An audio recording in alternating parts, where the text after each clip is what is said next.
अस्सलामु अलैकुम वरहमतुल्लाहि वबरकातुह।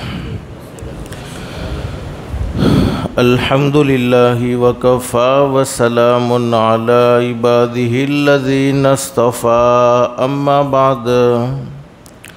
अऊज़ु बिल्लाहि मिनश शैतानिर रजीम। बिस्मिल्लाहिर रहमानिर रहीम। या अय्युहल्लज़ीना आमनुत्तक़ुल्लाह वलतंज़ुर नफ्सुम मा क़द्दमत लिग़दिन वत्तक़ुल्लाह इन्नल्लाहा ख़बीरुम बिमा तअमलून। वक़ाल अन्नबिय्यु सल्लल्लाहु अलैहि वसल्लम अल-कय्यिसु मन दाना नफ्सहु वअमिल लिमा बअदल मौत वल-आजिज़ु मन अत्बअ नफ्सहु हवाहा वतमन्ना अलल्लाह औ कमा क़ाल अन्नबिय्यु सल्लल्लाहु अलैहि वसल्लम। सदक़ल्लाहुल अलियुल अज़ीम व सदक़ रसूलुहुन नबियुल करीम। रब्बि इश्रह ली सदरी वयस्सिर ली अमरी वहलुल उक़दतम मिन लिसानी यफ़क़हू क़ौली। सुब्हानक ला इल्म लना इल्ला मा अल्लमतना इन्नक अंतल अलीमुल हकीम। दुरूद शरीफ पढ़े। अल्लाहुम्मा सल्लि अला मुहम्मद व अला आलि मुहम्मद कमा सल्लैता अला इब्राहीम व अला आलि इब्राहीम इन्नका हमीदुम मजीद। अल्लाहुम्मा बारिक अला मुहम्मद व अला आलि मुहम्मद कमा बारकत अला इब्राहीम व अला आलि इब्राहीम इन्नका हमीदुम मजीद। फ़िक्रे दुनिया करके देखा, फ़िक्रे उक़बा करके देख। फ़िक्रे दुनिया करके देखा, फ़िक्रे उक़बा करके देख। छोड़ अब सारे ज़िक्र, ज़िक्रे मौला करके देख।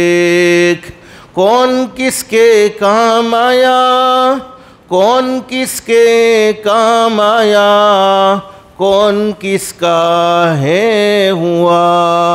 सबको अपना करके देखा, रब को अपना करके देख।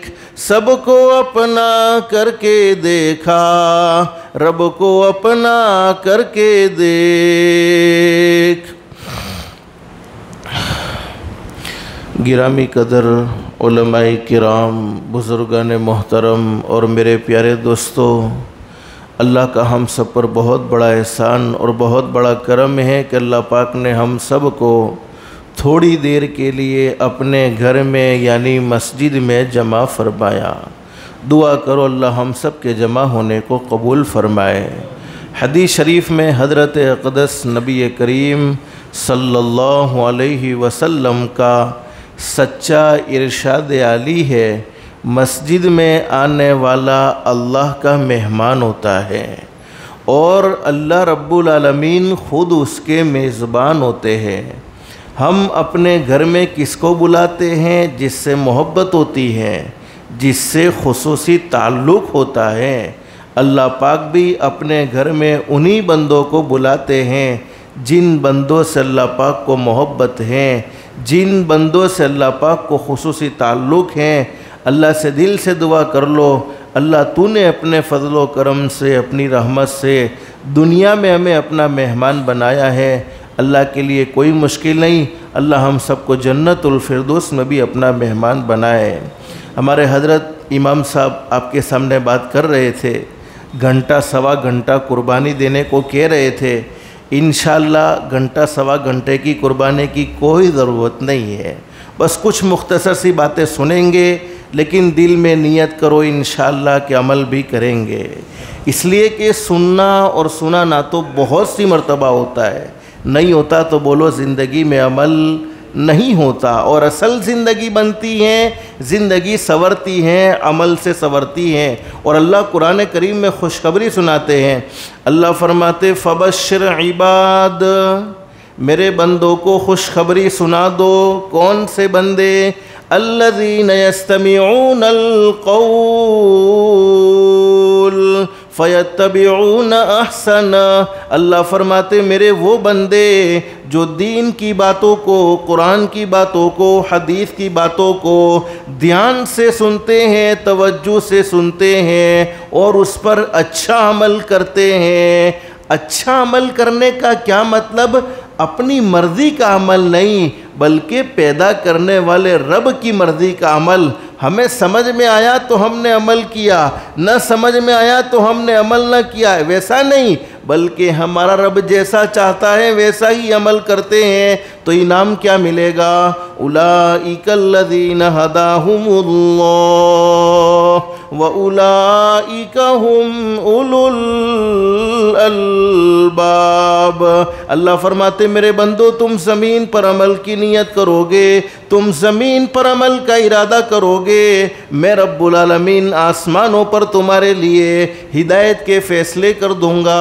और हिदायत से बढ़कर बोलो कोई दौलत हो सकती नहीं है। दुनिया की मुख्तसर सी ज़िंदगी में, दुनिया की ख़त्म होने वाली ज़िंदगी में इंसान को सब कुछ मिल जाए, लेकिन हिदायत न मिले, आमाल सालिहा की तौफीक न मिले, उस इंसान की दुनिया की ज़िंदगी बेकार है। और जिसकी दुनिया की ज़िंदगी अल्लाह को नाराज़ करके बेकार हो गई, जिसकी दुनिया की ज़िंदगी अल्लाह को नाराज़ करके बिगड़ गई, अल्लाह हिफाजत फरमाए, अल्लाह हिफाजत फरमाए, अल्लाह हिफाजत फरमाए। उसकी आखिरत की ज़िंदगी दुरुस्त नहीं हो सकती है, इसलिए कि अल्लाह पाक ने दुनिया की ज़िंदगी आखिरत की ज़िंदगी बनाने के लिए, दुनिया की ज़िंदगी आखिरत की ज़िंदगी संवारने के लिए नसीब फरमाई है। एक सहाबी ने हज़रत नबी करीम सल्लल्लाहु अलैहि वसल्लम से सवाल कर लिया, मेरे महबूब हज़रत मुहम्मदुर रसूलुल्लाह सल्लल्लाहु अलैहि वसल्लम, अल्लाह रब्बुल आलमीन किसी बंदे के बारे में हिदायत का फ़ैसला कर दे, किसी बंदे को सीधे रास्ते पर चलने की तौफीक दे देवे, किसी बंदे को नेक अमाल करने की तौफीक दे देवे, किसी बंदे के बारे में अल्लाह पाक ने हिदायत का फ़ैसला कर दिया, तो हिदायत के फ़ैसले का क्या मतलब है? हज़रत नबी करीम सल्लल्लाहु अलैहि वसल्लम ने अपनी सच्ची ज़ुबान मुबारक से ये बात बयान फरमाई, सुनो मेरे उम्मतियों, हिदायत के फ़ैसले का मतलब ये है जब मौत आएगी, चाहो न चाहो, अल्लाह मौत के वक्त ज़रूर कलमा नसीब फरमाएगा। बोलो इससे बड़ा इनाम क्या हो सकता है? और एक न एक दिन हर एक को ये दुनिया छोड़ देनी है कि नहीं छोड़नी है? दुनिया में कोई हमेशा हमेश के लिए नहीं है, बल्कि हर एक को एक न एक दिन ये दुनिया छोड़ देनी है। दुनिया में पैदा होने वाली हर चीज़ को फ़ना हो जाना है। अल्लाह कुरान करीम में फरमाते कुल्लु मन अलैहा फ़ानी व यबक़ा वजहु रब्बिका ज़ुल जलाली वल इकराम। दुनिया में पैदा होने वाली हर चीज़ को फ़ना हो जाना है, हर चीज़ को ख़त्म हो जाना है, हर चीज़ को मिट जाना है। बोलो बाकी कौन रहेगा? अरे बोलो न, अल्लाह। अल्लाह हमेशा हमेशा है और अल्लाह हमेशा हमेश रहेगा। बाकी दुनिया की हर मखलूक को फ़ना हो जाना है, हर मखलूक को ख़त्म हो जाना है। अच्छा, जिस दिन दुनिया ख़त्म हो जाएगी उस दिन को क़यामत का दिन कहते हैं। और क़यामत पर बोलो हमारा ईमान होना चाहिए। हम मानते हैं कि एक न एक दिन बोलो क़यामत आने वाली है, यानी ये पूरी दुनिया ख़त्म हो जाने वाली है। और अल्लाह रब्बुल आलमीन क़यामत का बड़ा अजीब व गरीब मंज़र बयान फरमाते हैं, यौम यफ़िर्रुल मर्उ मिन अख़ीहि व उम्मिही व अबीही व साहिबती व बनी। अल्लाह फरमाते क़यामत का दिन वो दिन होगा, उस वक्त भाई भाई के काम आने को तैयार नहीं, बेटा बाप के काम आने को तैयार नहीं, बाप बेटे के काम आने को तैयार नहीं, माँ बेटी के काम आने को तैयार नहीं, बेटी माँ के काम आने को तैयार नहीं, रिश्तेदार के काम आने को तैयार नहीं। आज दुनिया की ज़िंदगी में देख लें, हमने अपनी आँखों से कई जनाजे देखे हैं, कानों से कईयों के इंतकाल की खबर सुनी है, अपने कंधों पर कई जनाजे उठाए हैं, उसके बावजूद हमारे दिलों में दुश्मनियां भरी हुई हैं। एक भाई दूसरे भाई की तरक्की को देखकर खुश नहीं होता, बल्कि बजाय खुश होने के जलता है। एक पड़ोसी दूसरे पड़ोसी को राहत में देख नहीं सकता, एक पड़ोसी दूसरे पड़ोसी के साथ अच्छा सलूक करने को तैयार नहीं, एक रिश्तेदार ने दूसरे रिश्तेदार से बात करना बंद कर दिया है, तो साल गुजर चुके हैं लेकिन आपस में बात करने को तैयार नहीं, आपस में सुलह करने को तैयार नहीं। तो जब दुनिया में कोई हमारे काम नहीं आता है तो बोलो क़यामत में कोई काम आ सकता है? लेकिन क़यामत आनी ज़रूर है। हाँ, अगर कोई काम आ गया तो वो हमारे आका हज़रत मुहम्मदुर रसूलुल्लाह सल्लल्लाहु अलैहि वसल्लम की ज़ाते गिरामी है। मुझे मुख्तसर बतलाना ये है, बहुत से लोगों ने ये सुना है दुनिया ख़त्म होने वाली है। बोलो लोग दावे करते कि नहीं करते, फ़लाने साल में क़यामत आ जाएगी, फ़लाने साल में दुनिया ख़त्म हो जाएगी, 2025 में ये हो जाएगा, 2026 में ये हो जाएगा, 2027 में ये हो जाएगा। बोलो बाद में क्या होने वाला है अल्लाह के सिवा कोई जानता है? अरे बोलो ना, कोई जानता है? कोई नहीं जानता। दुनिया ख़त्म ज़रूर होगी, लेकिन दुनिया वालों के दावे करने से बोलो दुनिया ख़त्म नहीं होगी। सही हदीस शरीफ में सही बात बयान फरमाया नबी करीम सल्लल्लाहु अलैहि वसल्लम ने, जब तक इस ज़मीन पर एक भी अल्लाह कहो, अल्लाह अल्लाह अल्लाह, जब तक इस ज़मीन पर एक भी अल्लाह अल्लाह कहने वाला मौजूद है, अल्लाह पाक दुनिया को ख़त्म नहीं फरमाएंगे, क़यामत को कायम नहीं फरमाएंगे।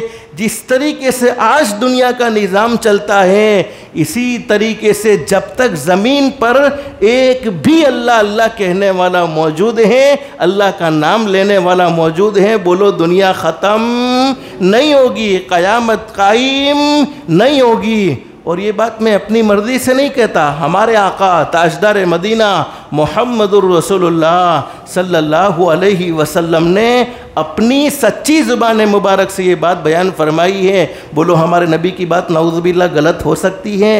हरगिज़ नहीं। इसलिए कि हज़रत नबी करीम सल्लल्लाहु अलैहि वसल्लम अपनी मर्ज़ी से नहीं बोलते थे, किसकी मर्ज़ी से बोलते थे? बोलो वमा यंतिकु अनिल हवा इन हुवा इल्ला वह्युन यूहा। अल्लाह फरमाते मेरे महबूब कभी अपनी मर्ज़ी से कोई बात नहीं करते, मेरे महबूब अपनी मर्ज़ी से कोई कलाम नहीं करते। मेरे महबूब जो भी बोलते हैं ज़ुबान मेरे महबूब की हुआ करती है, कलाम तो खुद रब्बुल आलमीन का होता है। तो बात तो अल्लाह की होती थी, इसलिए टेंशन लेने की ज़रूरत नहीं है। बस ईमान पर जमे रहो और ईमान की मेहनत इंशाअल्लाह मौत तक करते रहेंगे। हमारी ज़िंदगियों में ईमान होगा, हमारी औलाद के अंदर ईमान होगा, हमारे घर वालों के पास ईमान है, हमारे महल्ले में ईमान वाले हैं, तो अल्लाह की ज़ात आली से उम्मीद है ये दुनिया का निज़ाम बोलो ईमान वालों की वजह से चलता रहेगा। ईमान वाले जिस दिन दुनिया से ख़त्म, उस दिन बोलो दुनिया भी ख़त्म हो जाएगी। हमारे नबी ने क़यामत की बहुत सारी निशानियां बयान फरमाई है। उन निशानियों में से एक निशानी वक्त में से बरकत का ख़त्म हो जाना। हदीस शरीफ का मफ़हूम है साल महीने के बराबर हो जाएंगे, यानी एक साल एक महीने के बराबर, महीना हफ्ते के बराबर हो जाएगा, हफ्ता दिनों के बराबर हो जाएगा, दिन घंटे के बराबर हो जाएगा, और घंटे मिनटों के बराबर हो जाएंगे, और मिनट सेकंड के बराबर हो जाएगा। हम महसूस कर रहे हैं कि नहीं कर रहे? एक जुमा गुजरता नहीं फ़ौरन दूसरा जुमा आ जाता है। अभी एक रमज़ान का महीना मुकम्मल हुआ नहीं था, दूसरे रमज़ान के महीने की तैयारी बोलो शुरू हो जाएगी। वक्त ठहरने वाली चीज़ नहीं है, बोलो वक्त गुजरने वाली चीज़ है। जैसे हज़रत इमाम साहब ने बयान फरमाया, अगर अच्छी जगह नहीं गुजरा है तो गुनाहों की जगह पर, अल्लाह को नाराज़ करने वाली कामों की जगह पर गुजरेगा। लेकिन आज हम अपनी ज़िंदगी में सबसे ज़्यादा किसी नेमत की नाकदरी करते हैं तो वो वक्त की नाकदरी करते हैं। और हर एक को सोने और चांदी से मोहब्बत होती है, बोलो होती है कि नहीं होती? और ये मोहब्बत को यूँ कहे कि मुझे सोने से मोहब्बत नहीं, चांदी से मोहब्बत नहीं, माल से मोहब्बत नहीं, तो वो अपने इस दावे में झूठा है। उलमा जानते अल्लाह रब्बुल आलमीन ने खुद मोहब्बत दिलों में भरी हुई है। ज़ुय्यिना लिन्नासि हुब्बु शहवाति मिनन निसाइ वल बनीन वल क़नातिरिल मुक़ंतरति मिनज़ ज़हबि वल फ़िज़्ज़ा वल ख़ैलिल मुसव्वमति वल अनआमि वल हर्थ ज़ालिका मताउल हयातिद दुनिया। सोने और चांदी से हर एक को मोहब्बत होती है, लेकिन अल्लाह न करे गफलत की वजह से, लापरवाही की वजह से सोना जिसको कीमती समझा जाता है ज़ाया हो जाए, बर्बाद हो जाए, तबाह हो जाए, बेकार हो जाए, तो हम वापस मेहनत करें, कोशिश करें तो अल्लाह चाहे तो बोलो वापस भी वो आ सकता है। जितना गया है उससे भी डबल वापस आना कोई बोलो मुश्किल और नामुमकिन नहीं है, आ सकता है, इसलिए कि सोना ज़ाया हुआ है। लेकिन वक्त एक मर्तबा हाथ से चला जाए, बोलो फिर वो कभी वापस आता नहीं है। इसलिए उलमा ने बयान फरमाया वक्त जिसको कहते हैं समय, टाइम, सोने से भी ज़्यादा कीमती हैं। अल्लाह पाक ने हमें फुर्सत दे रखी है, दीन सीख लो, कुरान करीम पर अमल कर लो, हज़रत नबी करीम सल्लल्लाहु अलैहि वसल्लम की मुबारक ज़िंदगी को अपना लो। और मैंने शुरू में आपको कहा बोलो क़यामत आएगी, हम सब का ईमान, क़यामत में हर एक को अल्लाह के सामने खड़ा होना होगा, ज़िंदगी के एक एक सेकंड का अल्लाह को हिसाब देना होगा। हदीस शरीफ में फरमाया नबी करीम सल्लल्लाहु अलैहि वसल्लम ने कल क़यामत में अल्लाह पाक अपने बंदों से कुछ सवालात करेंगे, उनमें से एक सवाल ये भी होगा, ओ मेरे बंदो बताओ तो सही, मैंने तुम्हें ज़िंदगी नसीब फरमाई थी, दुनिया में भेजा था, और ज़िंदगी देने के बाद ज़िंदगी का मकसद भी समझाया था। मकसद क्या था? वमा खलक़तुल जिन्न वल इंसा इल्ला लियअबुदून। ओ मेरे बंदो, मैंने तुम्हें दुनिया में इसलिए भेजा था ताकि तुम दुनिया में अल्लाह की इबादत करके अल्लाह को पहचान लो। आज मेरे भाइयों, हमने सबको पहचाना है, नहीं पहचाना तो हमारे पैदा करने वाले अल्लाह को नहीं पहचाना। अगर अल्लाह को पहचाना होता तो हम बिजनेस में कभी झूठ न बोलते। अल्लाह को पहचाना होता, अस्सलातु खैरुम मिनन नौम की सदाओं को सुनकर हम फजर की नमाज में आराम से कभी न सोते। अगर हमने अल्लाह को पहचाना होता, हमारे माँ बाप कभी हमसे दुखी न होते। अगर हमने अल्लाह को पहचाना होता, हमारे पड़ोसी हमारी तकलीफों से परेशान न होते। अगर हमने अल्लाह को पहचाना होता, हमारे घर में रहने वाली कमज़ोर बीवी जो अल्लाह की तरफ से एक अमानत है, कभी हमारे गुस्से से डरती नहीं, कभी हमारे बुरे मिजाज से डरती नहीं। लेकिन आज हमने सबको पहचाना है, नहीं पहचाना है तो पैदा करने वाले अल्लाह को नहीं पहचाना है। बस अल्लाह हमें अल्लाह की मारिफत नसीब फरमाए, अल्लाह की पहचान नसीब फरमाए। और अल्लाह पाक ने इबादत के लिए पैदा किया, इसका मतलब ये नहीं है कि 2400 घंटे अल्लाह की इबादत करते रहो। अरे नमाज के वक्त में नमाज पढ़ लो, ये अल्लाह की इबादत है। रमज़ान के रोज़े रख लो, ये अल्लाह की इबादत है। अल्लाह ने माल दिया है, हज की फ़िक्र कर लो, ये अल्लाह की इबादत है। अल्लाह ने माल दिया है, ज़कात गरीबों को अदा कर दो, ये अल्लाह की इबादत है। तो मैं असल मुख्तसर बतलाना ये चाहता हूँ, देखो अल्लाह पाक ने दुनिया कमाने से बोलो नहीं रोका, माल हासिल करने से बोलो नहीं रोका।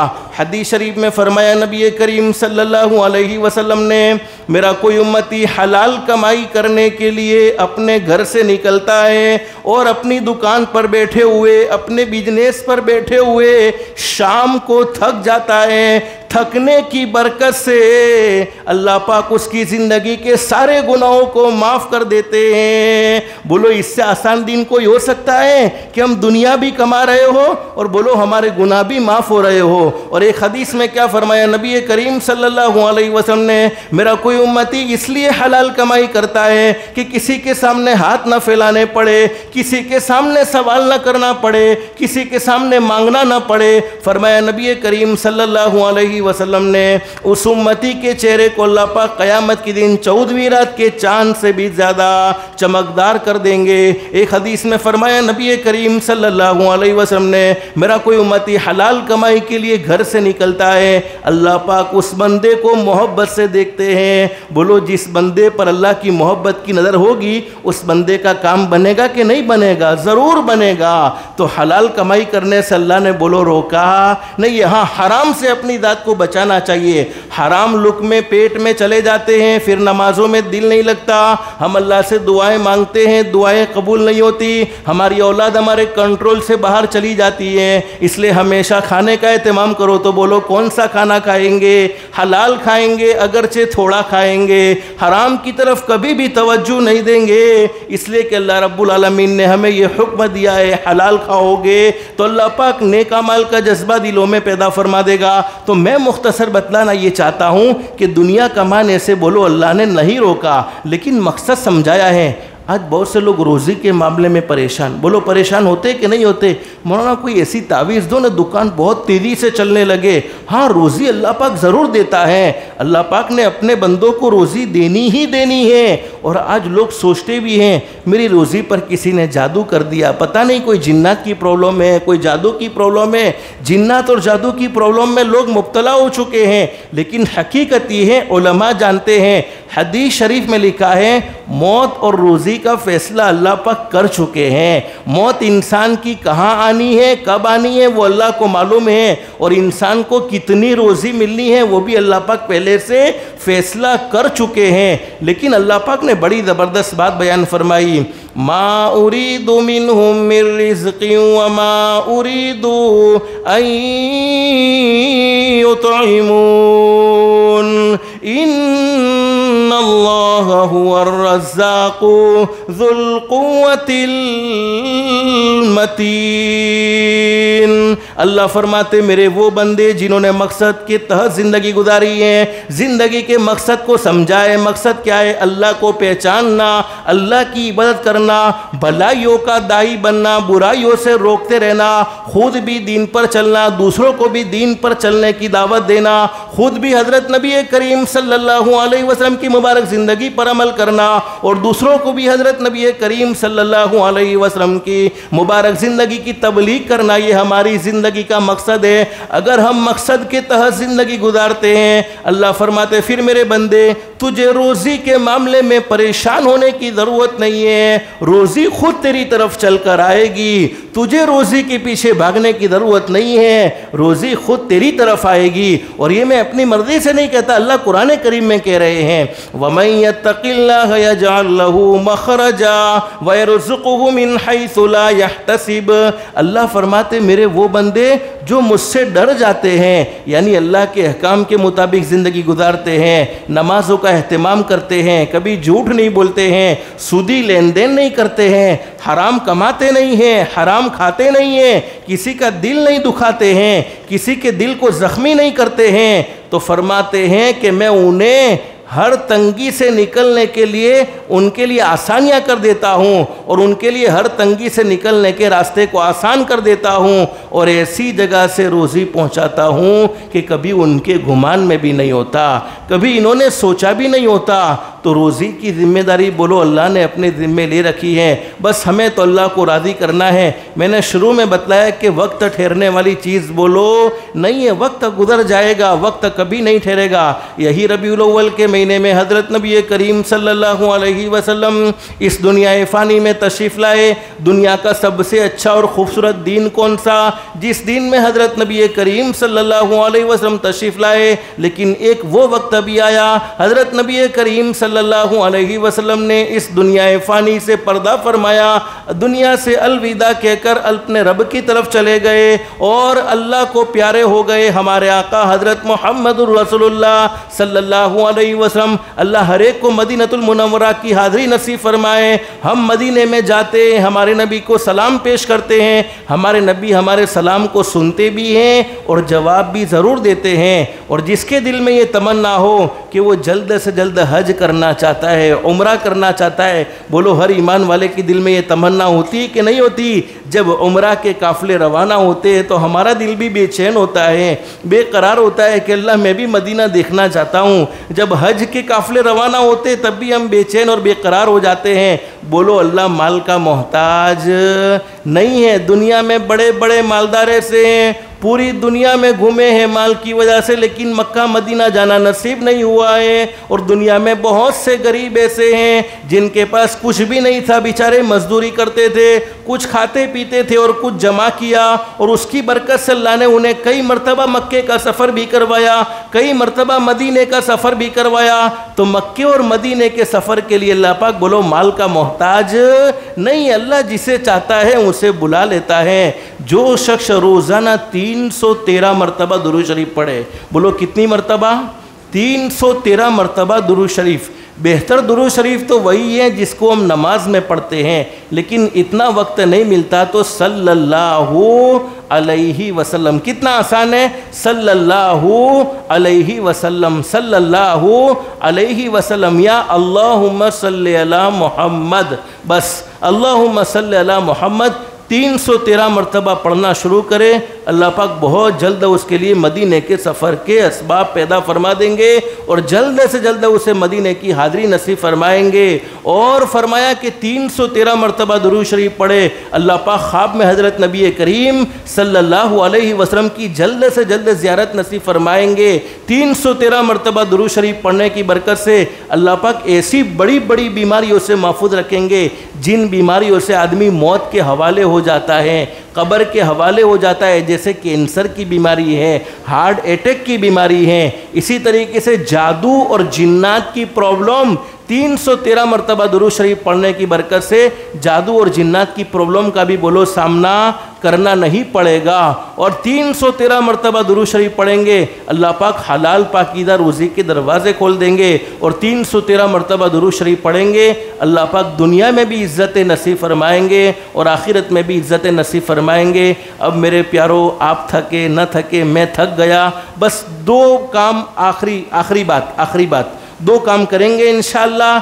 अगर ये दो काम हमने अपनी ज़िंदगी में कर लिए, हमारे आका हज़रत मुहम्मदुर रसूलुल्लाह सल्लल्लाहु अलैहि वसल्लम जब दुनिया से पर्दा फरमा गए, अपनी उम्मत को ख़ास तौर पर पैगाम देकर गए। अपनी उम्मत को अरफात के मैदान में सहाबा इकराम का मजमा मौजूद है। हज़रत नबी करीम सल्लल्लाहु अलैहि वसल्लम ने सहाबा इकराम के दरमियान में ये बात बयान फरमाई, इन्नका मय्यितुन व इन्नहुम मय्यितून। सहाबा इकराम से फरमाया, ओ मेरे सहाबा इकराम, हो सकता है आइंदा तुम मेरी मुलाकात न कर सको, ये मेरी तुम्हारी आखिरी मुलाकात हो, आइंदा तुम मुझे न देख सको। और हज़रत नबी करीम सल्लल्लाहु अलैहि वसल्लम ने कुछ नसीहतें फरमाई और ये बात बयान फरमाई कि ये मेरा पैगाम जो यहाँ नहीं मुझे सुन सकते हैं उन तक पहुँचा देना सहाबा इकराम, ये तुम्हारी जिम्मेदारी है। और सहाबा इकराम ने ये जिम्मेदारी अच्छी तरीके से निभाई है। पूरा पैगाम हज़रत नबी करीम सल्लल्लाहु अलैहि वसल्लम का हम तक पहुँचाया है। मदीनतुल मुनव्वरा में जब वापसी हुई, सफ़र में तबीयत नासाज हो गई, बीमार हो गए और ऐसी बीमारी में आप मुब्तला हुए कि मरज़ुल मौत में मुब्तला हो गए, यानी जिस बीमारी से हज़रत नबी करीम सल्लल्लाहु अलैहि वसल्लम ने इस दुनिया फ़ानी से पर्दा फरमाया। और आखिरी बीमारी के आखिरी दिन अम्मा आयशा सिद्दीक़ा रज़ी अल्लाह तआला के घर पर गुजर रहे हैं और बेटी फ़ातिमा हज़रत नबी करीम सल्लल्लाहु अलैहि वसल्लम की लाडली बेटी हज़रत नबी करीम सल्लल्लाहु अलैहि वसल्लम से दिलो जान से मोहब्बत करने वाली, हज़रत नबी करीम सल्लल्लाहु अलैहि वसल्लम का हर वक्त दुखों में साथ देने वाली हज़रत नबी करीम सल्लल्लाहु अलैहि वसल्लम ऐसे बीमार हैं, बुखार शिद्दत इख्तियार कर गया है। अरे कभी बेहोश होते हैं, कभी होश में आते हैं। दरवाजे पर किसी ने आवाज़ दी, मुझे घर में आने की इजाज़त है या नहीं? बोलो हमारे अब्बा अल्लाह ना करे बीमार हो, तकलीफ़ में हो और हमारे दरवाजे पर कोई हमसे इजाज़त मांगे तो गुस्सा आता है कि नहीं आता कि मुझे अपने अब्बा की ये तकलीफ़ बर्दाश्त नहीं हो रही है, मैं अपने अब्बा की ये तकलीफ़ देख नहीं सकता। और ऐसा कौन देहात का रहने वाला है जिसको इजाज़तों की पड़ी है? हज़रत फ़ातिमा रज़ी अल्लाह तआला को गुस्सा आ गया और फातिमा ने जज्बात में कह दिया, अरे मेरे अब्बा परेशान हो रहे हैं, मेरे अब्बा दुखी है और ऐसा देहाती कौन है जिसको इजाज़तों की पड़ी है। हज़रत नबी करीम सल्लल्लाहु अलैहि वसल्लम को होश आ गया और अपनी लाडली बेटी फातिमा के ये कलीमा सुन लिए, ये अल्फाज सुन लिए। फरमाया, बेटी फातिमा तुम किस पर गुस्सा करती हो? अरे ये तो वो है जिसने आज तक कभी किसी से इजाज़त नहीं ली है, ये तो तेरे अब्बा का मकाम है, तेरे अब्बा का मर्तबा है कि इजाज़त ली जा रही है। वो कौन थे? मलकुल मौत, रूह निकालने वाले फरिश्ते। बोलो, मरना हर किसी को है, दुनिया में कोई इंसान हमेशा हमेश नहीं रहेगा। आदम सफ़ीउल्लाह न रहे, मूसा कलीमुल्लाह न रहे, आदम सफ़ीउल्लाह न रहे,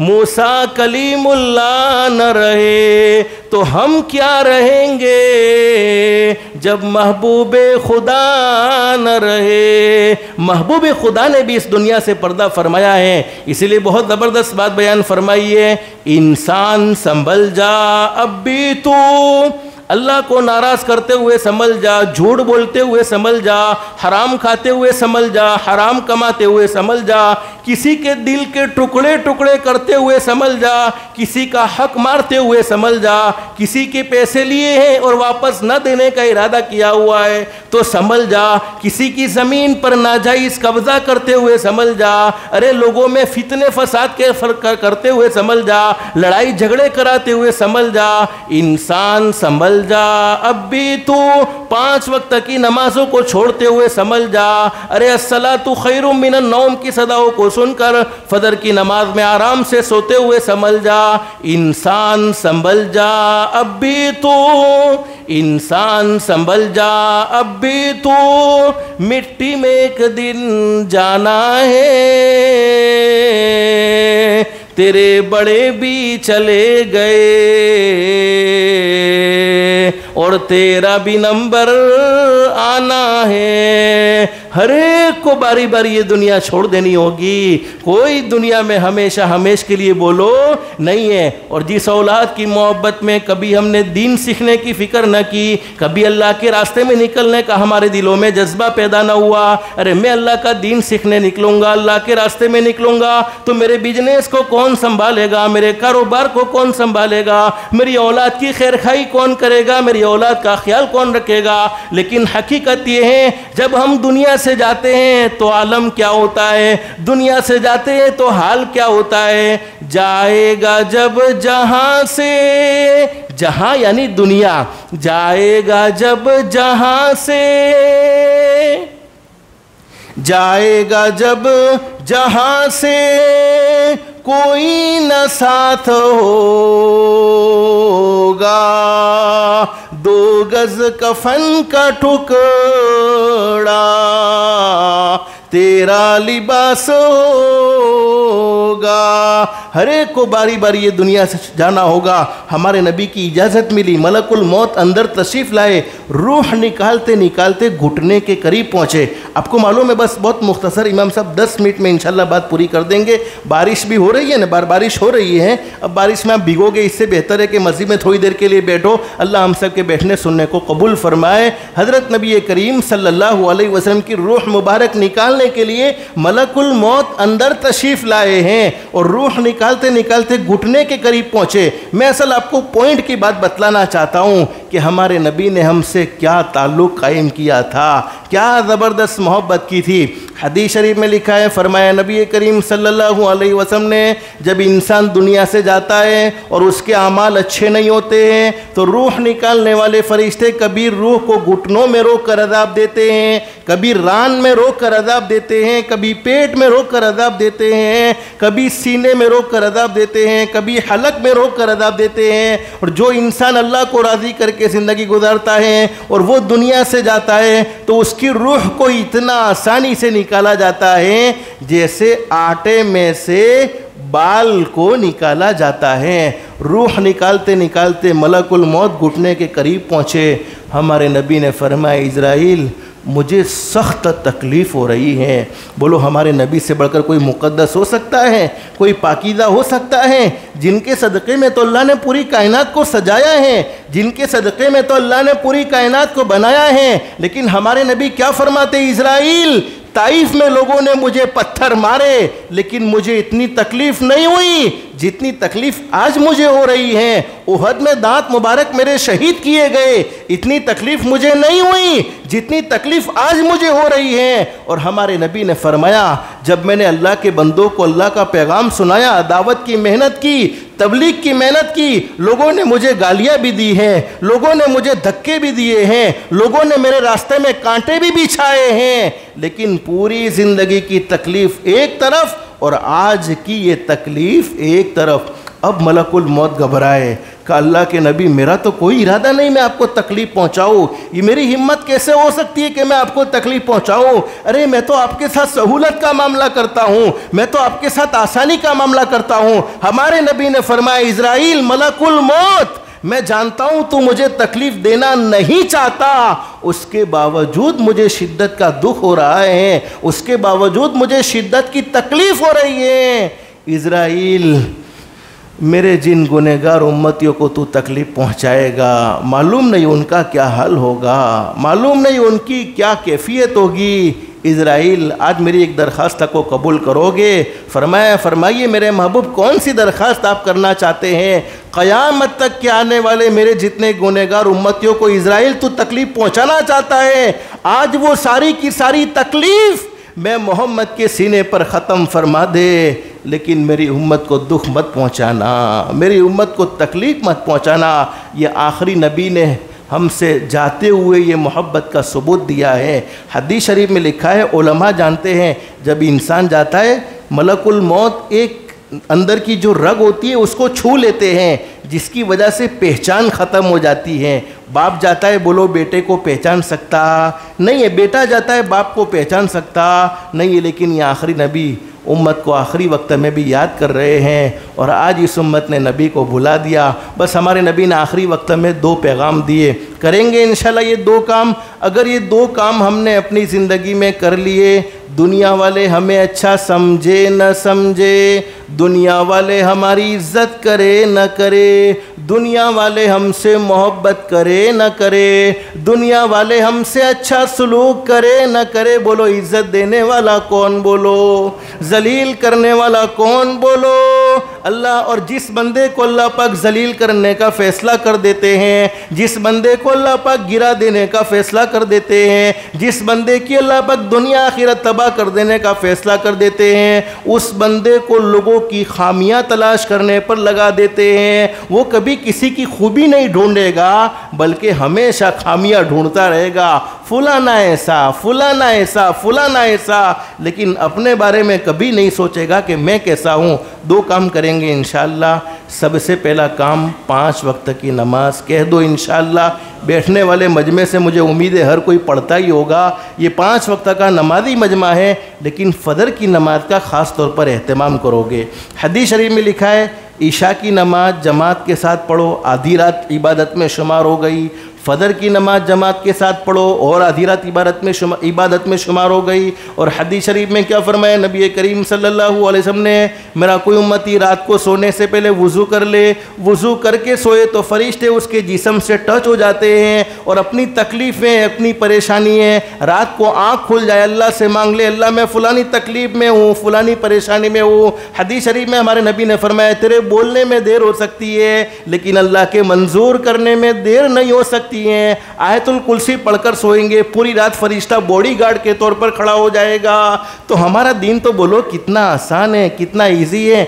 आप मालदार बनना चाहते हैं तो एक अमल बतलाऊं, फ़जर की 2 रकात सुन्नत मौक़दा, जिसको हज़रत नबी करीम सल्लल्लाहु अलैहि वसल्लम ने अपनी ज़िंदगी में कभी नहीं छोड़ा, हमेशा पढ़ते रहे। और फ़जर की पहली रकात में कुल या अय्युहल काफ़िरून और दूसरी रकात में कुल हु अल्लाहु अहद। ये फ़जर की 2 रकात सुन्नत मौक़दा अपने घर पर पढ़ो और 2 रकात फ़र्ज़ नमाज जमात के साथ मस्जिद में पढ़ो। अल्लाह पाक 3 बड़े बड़े इनाम नसीब फरमाएंगे। सबसे पहला इनाम, अल्लाह पाक हलाल पाकीदा रोज़ी के दरवाज़े खोलते ही चले जाएंगे। हलाल पाकीज़ा रोज़ी अल्लाह पाक आफ़ियत के साथ उसे नसीब फरमाएंगे। दूसरे बड़ा इनाम, घर के लड़ाई झगड़े ख़त्म फरमा देंगे। रोज़ बीवी के साथ लड़ाई झगड़ा होता है तो इस अमल को करके देखो, इंशाअल्लाह बीवी लड़ना बंद कर देगी। और आप लड़ते हैं, बीवी करेगी तो आप बीवी से लड़ना बंद कर देंगे। लड़ाई झगड़े तो हर घर में होते ही होते हैं। अल्लाह पाक घरों में मोहब्बत का माहौल पैदा फरमा देंगे। और तीसरा बड़ा इनाम, मौत आएगी, अल्लाह पाक ईमान वाली, कलमे वाली, इज़्ज़त वाली, आफ़ियत वाली, सलामती वाली, अल्लाह की रज़ा वाली मौत नसीब फरमाएंगे। तो फ़जर की नमाज़ पढ़ेंगे इंशाअल्लाह। 5 वक्त की नमाज का अहतमाम करो। बोलो उससे अच्छा कोई हो सकता है जो अल्लाह के सामने झुकने वाला हो। हम अल्लाह के सामने झुकेंगे, दुनिया वालों के सामने बोलो झुकने की ज़रूरत नहीं पड़ेगी। अल्लाह पाक दुनिया को हमारे सामने झुकाएगा। और अगर हम अल्लाह के सामने नहीं झुकते हैं फिर दुनिया के सामने हमें झुकना पड़ेगा। और बेनमाजी का सबसे बड़ा, बेनमाजी को अज़ाब दुनिया में मिलता है।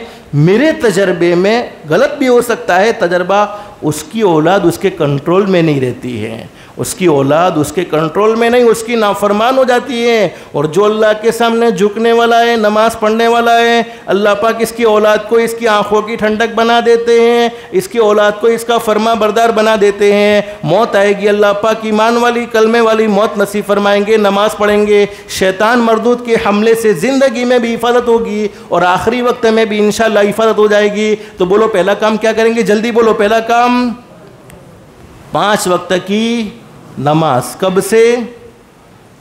बोलो न, आज से, अभी से। अगर ईशा की नमाज नहीं पढ़ी है तो अभी से। ये बैठने वाले मजमे ने माशाल्लाह पढ़ ली है, अपने घर पर भी कहेंगे कि आज से हम नमाज। बोलो दिन रात के अल्लाह पाक ने 24 घंटे दिए, उसमें अल्लाह ने सिर्फ 1 घंटा या सवा घंटा मांगा है। और दूसरा काम, अपनी ज़ात से किसी को दुख नहीं पहुँचाएंगे। कहो इंशाअल्लाह। किसी को तकलीफ़ नहीं पहुँचाएंगे, किसी के साथ अच्छा नहीं कर सकते हैं तो इसके साथ बोलो बुरा भी। और हमारे नबी ने आखिरी वक्त में ये पैगाम दिया, वमा मलकत ऐमानुकुम, अपने हाथ नीचे काम करने वालों पर जाति का मामला बोलो नहीं करेंगे। कमा तदीन तुदान, जैसा करोगे वैसा भरोगे, जैसी करनी वैसी भरनी। ना मानो तो करके देखो, जन्नत भी है दोज़ख भी है। ना मानो तो मर के देखो, भले अमल का भला नतीजा, बुरे अमल का बुरा नतीजा।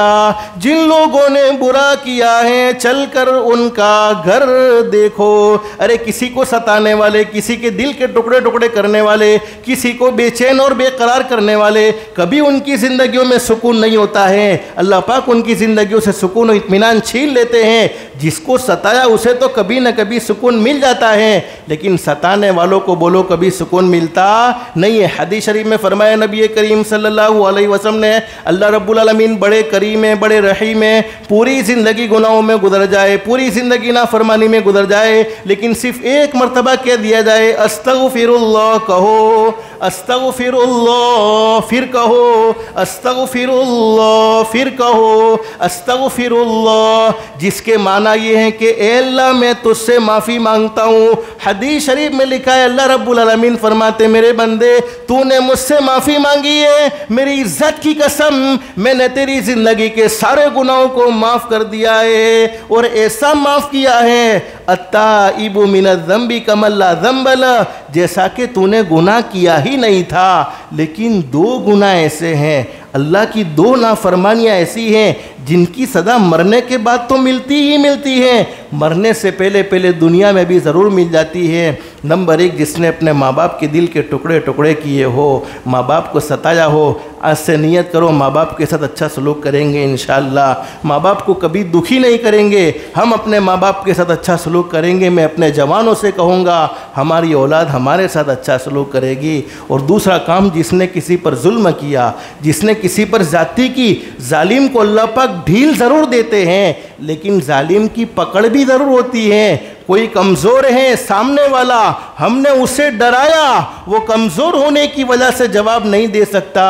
बोलो पैदा करने वाला अल्लाह कमज़ोर नहीं है, वो पैदा करने वाला उसकी तरफ से ज़रूर जवाब देता है। बस अल्लाह से दिल से दुआ कर लो, अल्लाह हम सबको अखलाक मुस्तफ़ा वाली ज़िंदगी नसीब फरमाए।